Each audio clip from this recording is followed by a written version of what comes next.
नमस्कार दोस्तों, आज हम लोग करंट अफेयर्स के अंतर्गत इकोनॉमिक्स के टॉपिक को देखते हैं। तो इकोनॉमिक्स का जब आप एक ट्रेडिशनल सिलेबस देखिएगा परंपरागत, तो हेडिंग है एग्रीकल्चरल फाइनेंस पॉलिसी, कृषि नाणकीय नीति। उस नीति के अंतर्गत न्यूनतम समर्थन मूल्य हम लोग आज देखेंगे। तो ध्यान रखना है, ऐसे ही कंटेंट आपको ट्रेडिशनल न्यूज से निकालना है, ट्रेडिशनल से करंट में। तो क्या देख रहे हैं? न्यूनतम समर्थन मूल्य। सबसे पहले यह चर्चा में क्यों है, इसको जानिए।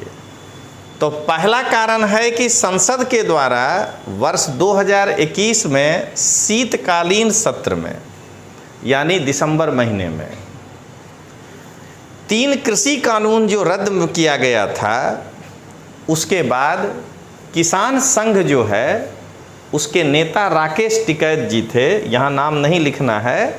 किसान संघ के द्वारा सरकार के ऊपर ये दबाव दिया जा रहा था कि न्यूनतम समर्थन मूल्य को कायदा का दर्जा दिया जाए, कानून का दर्जा दिया जाए। ये है एमएसपी, इन सब चीज़ों पे मिलता है। दूसरा, अगर कहा जा रहा है कि इसको कायदा की दर्जा दिया जाए, तो इसका मतलब ये हुआ कि हाल में न्यूनतम समर्थन मूल्य एक संकेतक या इच्छित मूल्य है। मतलब अगर सरकार ऐसा करेगी नहीं सरकार, लेकिन अगर देने से मना कर दे, तो आप उसके लिए कोई कोर्ट नहीं जा सकते हैं, ये ध्यान रखिएगा। हाँ, वोट देके सरकार को हरा सकते हैं, लेकिन कोर्ट नहीं जा सकते हैं।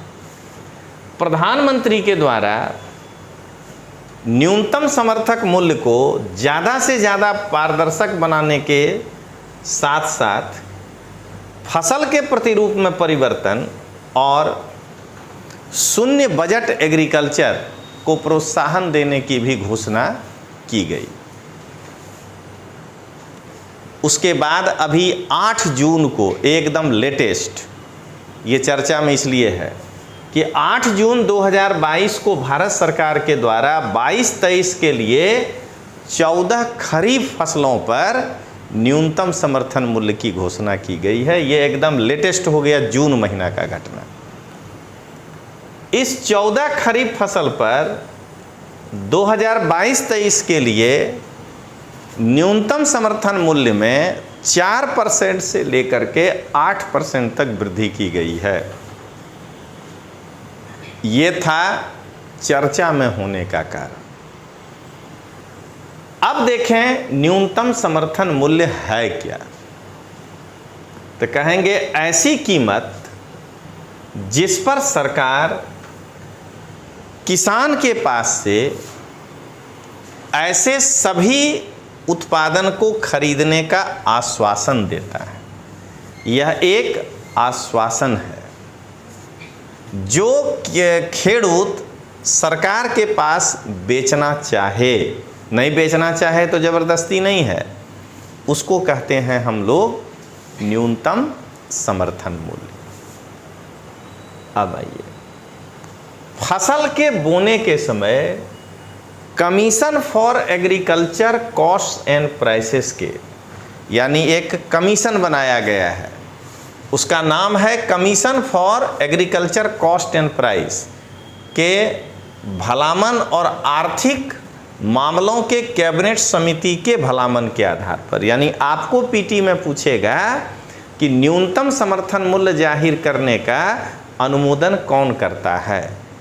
तो पहला है commission for agriculture cost and price, और दूसरा है आर्थिक मामलों की कैबिनेट समिति, वो जो है न्यूनतम समर्थन मूल्य की घोषणा करता है।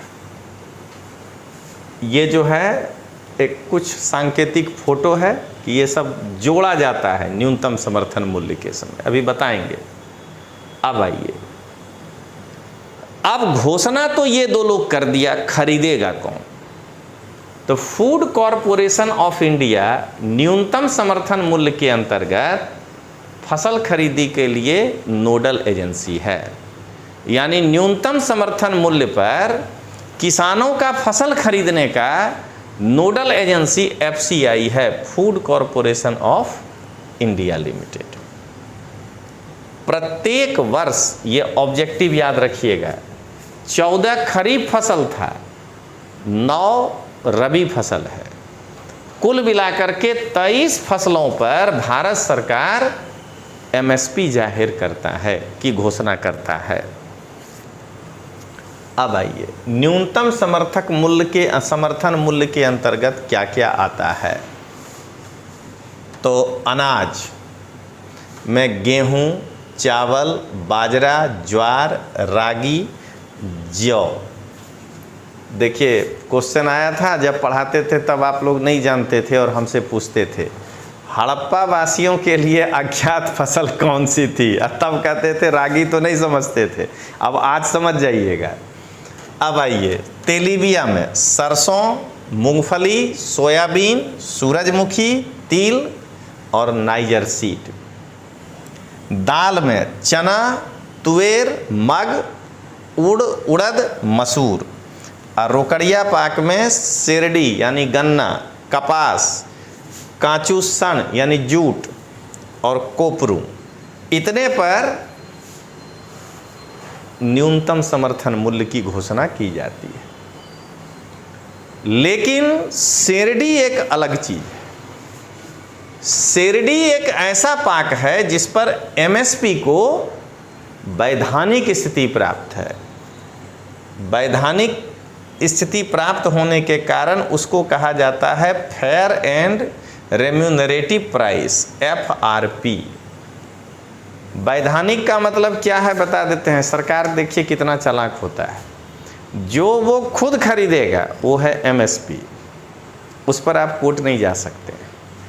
शेरडी सरकार तो खरीदेगा नहीं, चीनी मिल का मालिक खरीदेगा, तो मिल मालिक को उसी रेट पर खरीदना है, आप उसके खिलाफ कोर्ट जा सकते हैं। इसलिए सरकार जो है कहा। इसी तरह एनालाइज करिए अपने आप को कि क्यों किया गया है। क्योंकि सरकार, अब इसको पॉजिटिव लीजिए, सरकार कहता है कि जब हम सरकार ही हैं तो कोर्ट जाने की क्या ज़रूरत है, हम कह दिए तो हम खरीद ही लेंगे। लेकिन चीनी मिल मालिक तो कभी भी मुकर सकता है ना, हम कहाँ कहे थे, इसलिए वो है FRP। अब न्यूनतम समर्थन मूल्य जाहिर करने के पीछे हेतु क्या होता है, उद्देश्य। तो खेडूत को, किसानों को बाजारवादी शक्ति के हाथों से शोषण करने से बचाना। मतलब ये कि किसान को, वो इतना गरीब है कि वो फसल कटने का इंतज़ार यही करता है कि काटेंगे और बेच के पैसा ले आएंगे। तो बाजार के लोग क्या करेंगे, उसमें मार्केट का कीमत गिरा देंगे और किसान को कम कीमत पर बेचना पड़ जाएगा, क्योंकि उनको तो तुरंत बेचना है।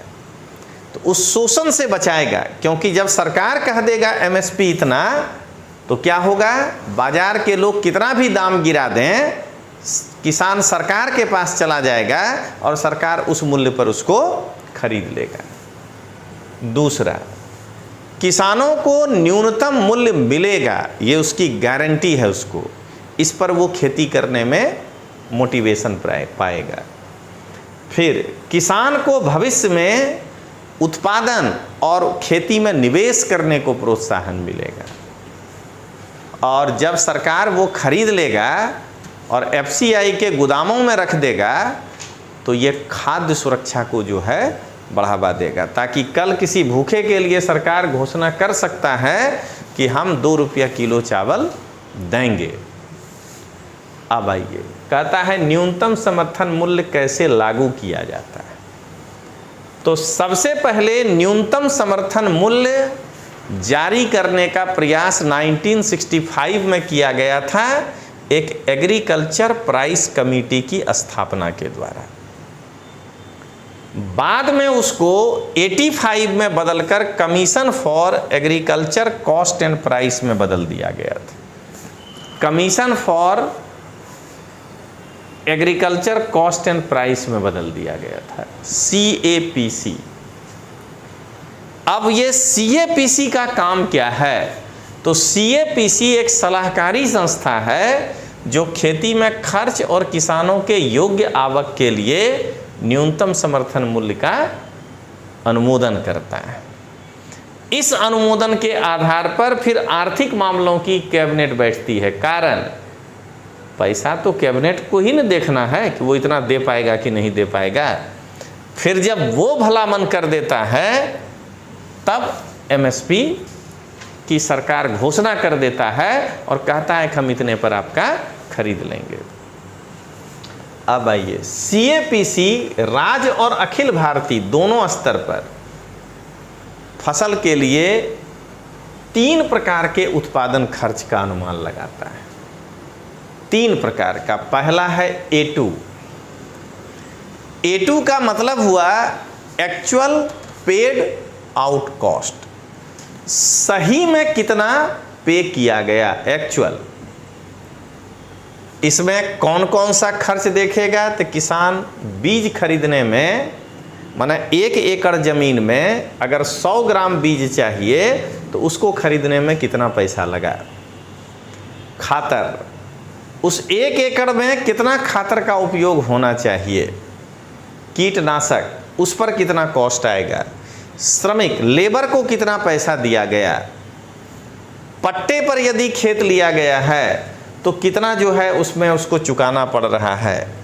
ईंधन, अगर मान लीजिए कि किसान पंपिंग सेट चलाता है डीजल से तो उसका खर्चा ईंधन, या बिजली लिया है तो उसका यूनिट, और सिंचाई अगर किसान करे तो उस पर कितना उसका कॉस्टिंग आएगा। ये पूरा को शामिल करके तब निकाला जाता है तो उसको कहते हैं, उस खर्च को कहते हैं एक्चुअल पेड आउट कॉस्ट। अब आइए, तो इसको देखा जाता है। उसके बाद है A2 + FL। Actual paid out cost आप निकाल लिए, उसमें जोड़िए inputted value of family labour.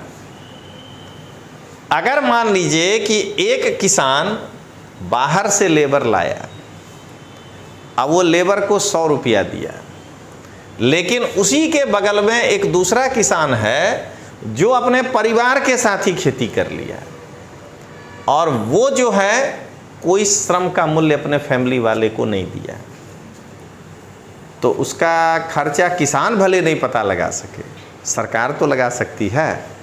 तो A2 में ये भी जुड़ेगा कि जहां 2 आदमी बिना पगार का काम कर रहा था तो उसका भी पगार देने पर इसका खर्चा क्या आता है। कई बार देखिएगा कि जैसे हमारे बाबा हुए तो क्या होगा, बाबा जो है एक मान लीजिए 4 हल वाले को रखेंगे कि तुम हल जोतो, लेकिन पता चलता था कि 5वां खेत में खुदे लग गए। तो अगर ये 4 खेत का ही कीमत तय कर लीजिएगा तो एक्चुअल पेड आउट हुआ है। लेकिन बाबा जो वहाँ समय दिए, अगर वो किसी दूसरे के खेत में देते तो पैसा मिलता ना उनको। यही है inputted value of family labour, इसको जोड़ा जाता है। उसके साथ साथ C2 को देखा जाता है। एक प्रक्रिया है A2 + FL। C2 क्या है? Comprehensive cost including imputed rent and interest on owned land and capital. इसमें क्या शामिल है जरा देखिए, आगे ये सबको और डिटेल्स बताएंगे। अपना जमीन है, लेकिन अगर वो भाड़े पर देते तो उसका कुछ तो मिलता है। अचल संपत्ति पर जो भाड़ा आप देते उस पर अगर ब्याज समाविष्ट किया जाता है। मान लीजिए हम अपना जमीन खुद खेती कर रहे हैं, C2 में क्या गिना जाता है देख लीजिए। C2 नहीं गिनिएगा तो जैसे मेरा खेत है, मेरे बाबा उसमें 2 आदमी को लगाए और तीसरा खुद हल लेके चले आए, तो मेरे बाबा का अगर आप उसमें कीमत नहीं जोड़े श्रम का तो वो कहलाएगा एक्चुअल पेड आउट A2। लेकिन अगर उसमें, क्योंकि देखिए खातर तो आप पूरे में डालेंगे, बीज तो पूरे के हिसाब से सोचेंगे, लेकिन एक लेबर का पैसा नहीं दिया गया, लेकिन हकीकत में वो वहाँ काम किए थे, उसको जोड़िएगा तो FL। लेकिन C2 में क्या होगा और ज़्यादा, कैसे?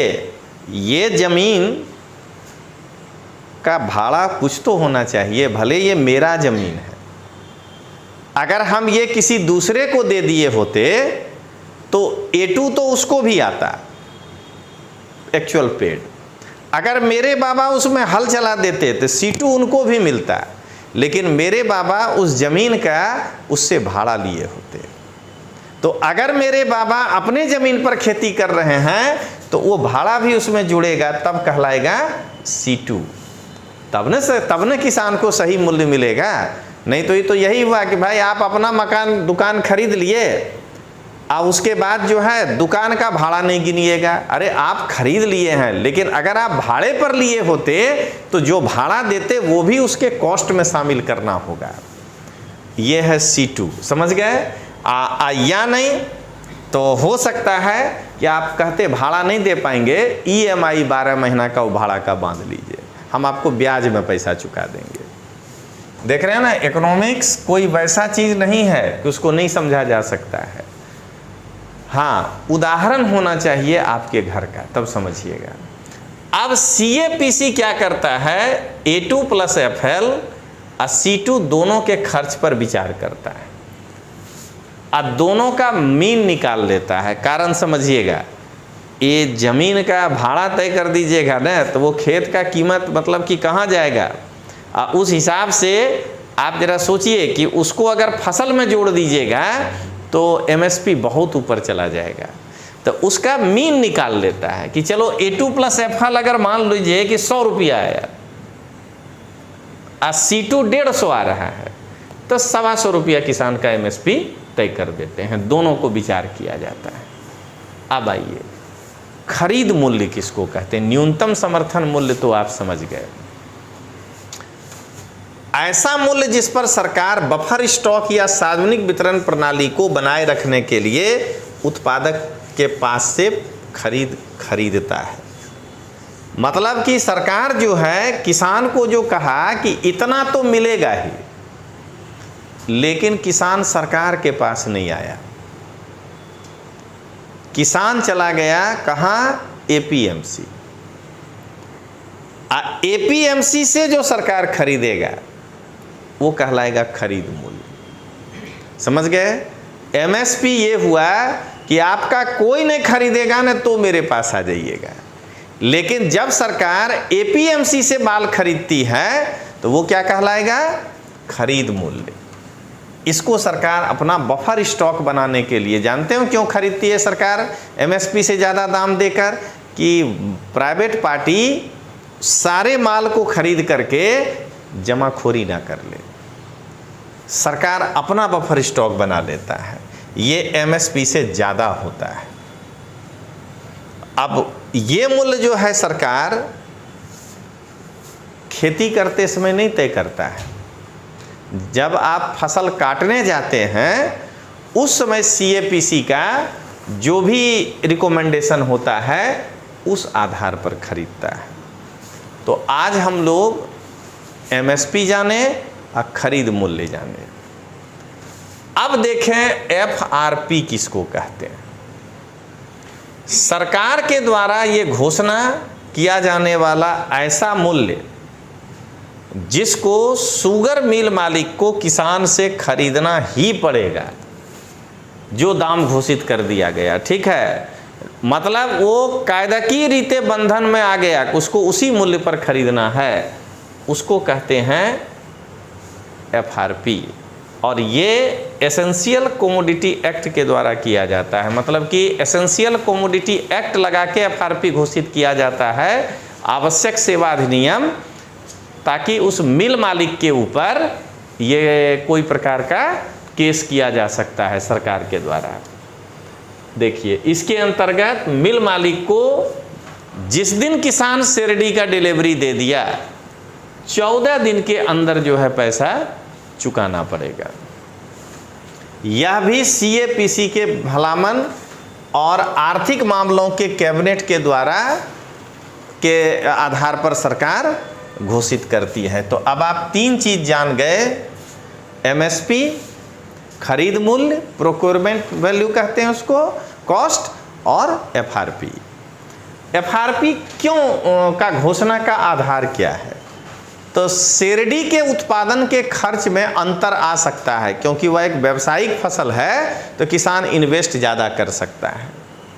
उपभोक्ताओं को भी इतना नहीं शेरडी का कीमत बढ़ा दें कि पता चला चीनी चला गया 100 रुपया किलो। तो क्योंकि मिल मालिक को क्या दिक्कत है, वो कहेगा हम इधर से 20 में खरीदते हैं, इधर 50 में बेचेंगे। तो दोनों के बीच बैलेंस बना रहे, वो आधार है। और तीसरा कि जो शेरडी लेकर के किसान आएगा, जब उसको पेराई करना शुरू करेगा तो एक्चुअल कितना उसमें से रस निकलेगा, शेरडी के से खांड की रिकवरी, कितना चीनी बन पाएगा, ठीक ना। ये दूध का फेटा वाला ही गप हुआ, समझ लीजिए, समझ गए। इसलिए कोई ज़्यादा अंतर नहीं होता है, इसमें से कितना चीनी निकलेगा, उसमें से कितना फेटा निकलेगा। और इसके अलावा एक चीनी मिल से मोलासेस भी बेचा जाता है, गौण उत्पाद है वो, उसका जो खोई होता है उससे भी जो है खाद बन जाता है, वो भी किस चीनी मिल वाला बेचता है। तो उसको भी इसमें जोड़ करके जो मूल्य मिला है वो तय किया जाता है, एफआरपी। अब आइए न्यूनतम समर्थन मूल्य का महत्व क्या है, ये मेंस में काम आ जाएगा आपको। पहला, किसानों को फसल के उत्पादन को पसंद करने में सरलता होगी। वो जान लेगा कि अच्छा इसको लगाने से इतना मिलेगा तो हम यही चीज़ उपजाते हैं।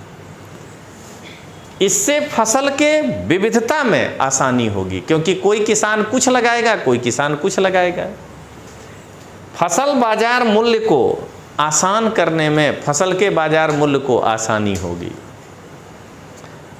फसल के उगाने और उत्पादन को बढ़ाने का प्रेरणा मिलेगा किसानों को, किसानों के बेचान शक्ति में वृद्धि होगी और किसानों को इससे आर्थिक सुरक्षा मिलेगा। ये है न्यूनतम समर्थन मूल्य का महत्व। अब आइए खेती में जो उत्पादन खर्च की गिनती अलग अलग तरीके से करते हैं, A1, A2, B1, B2, ये क्या है?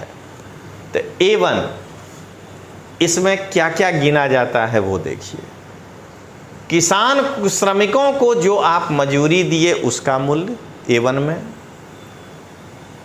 अपने मालिकी में मशीन के श्रम का मूल्य, आपका खुद का जो मशीन है उसको जो चलाइएगा तो एक आदमी रखिएगा उसका मूल्य, और अगर भाड़े का कहीं मशीन लिया गया है तो उसका मूल्य, ये शामिल होता है। और उपज में आने वाले और खरीदने वाले बीजों का मूल्य वो तो आएगा ही, कीटनाशक, और जो भी इसके अलावा वास्तविक खर्चा हो सकता है उस सब को जोड़ करके हम कहते हैं A2, A1।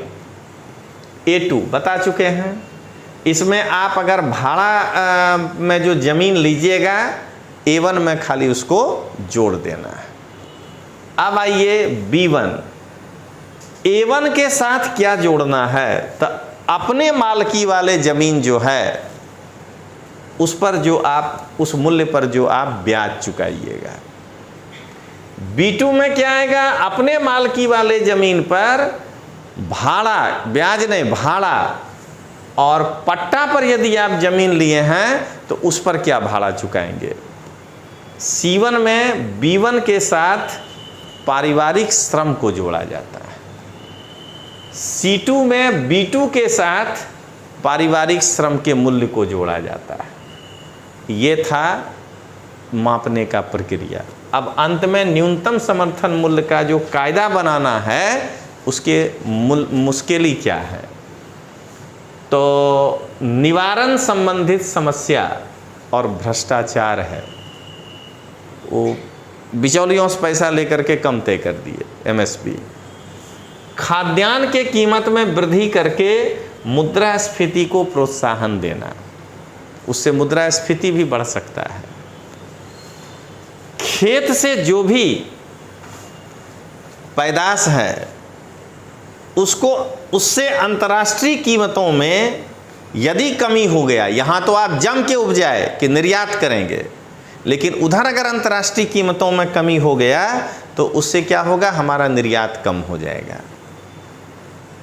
इसका अंतर्राष्ट्रीय विरोध भी हो सकता है। अलग अलग देश जिसको नुकसान होगा वो विरोध कर सकता है।